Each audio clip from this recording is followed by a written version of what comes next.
एक समय जब पार्वती मानसरोवर में स्नान कर रही थी, तब उन्होंने स्नान स्थल पर कोई न आ सके, इस हेतु अपनी माया से गणेश को जन्म देकर बाल गणेश को पहरा देने के लिए नियुक्त कर दिया।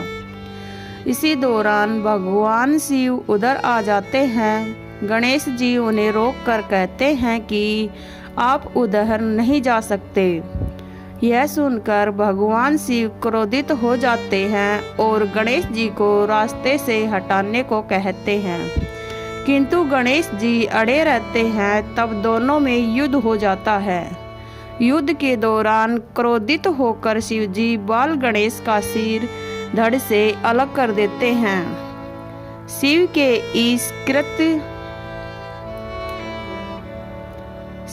इस कृत्य का जब पार्वती को पता चलता है तो वे विलाप और क्रोध से प्रबल का सर्जन करते हुए कहती है कि तुमने मेरे पुत्र को मार डाला है।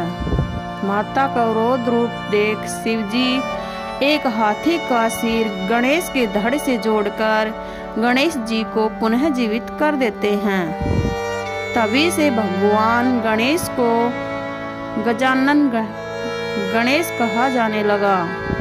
पूर्व काल में पार्वती देवी को देवताओं ने अमृत से तैयार किया हुआ एक दिव्य मोदक दिया। मोदक देखकर दोनों बालक कार्तिकेय तथा गणेश माता से मांगने लगे। तब माता ने मोदक के महत्व का वर्णन कर कहा कि तुम में से जो धर्माचरण के द्वारा श्रेष्ठता प्राप्त करके सर्वप्रथम सभी तीर्थों का भ्रमण कर आएगा, उसी को मैं यह मोदक दूंगी।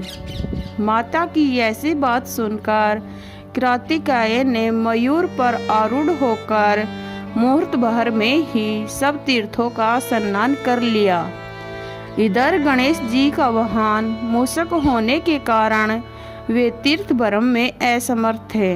तभी गणेश जी श्रद्धा पूर्वक माता पिता की परिक्रमा करके पिताजी के सम्मुख खड़े हो गए। यह देख माता पार्वती जी ने कहा कि समस्त तीर्थों में किया हुआ स्नान, संपूर्ण देवताओं को किया हुआ नमस्कार, सब योगों का अनुष्ठान तथा सब प्रकार के व्रत, मंत्र, योग और संयम का पालन, ये सभी साधन माता पिता के पूजन के 16वें अंश के बराबर भी नहीं हो सकते। इसलिए यह गणेश सैकड़ों पुत्रों और सैकड़ों गुणों से भी बढ़कर है। अतः यह मोदक में गणेश को ही अर्पित करती हूँ। माता पिता की भक्ति के कारण ही इसकी प्रत्येक मन में सबसे पहले पूजा होगी। थैंक यू, धन्यवाद।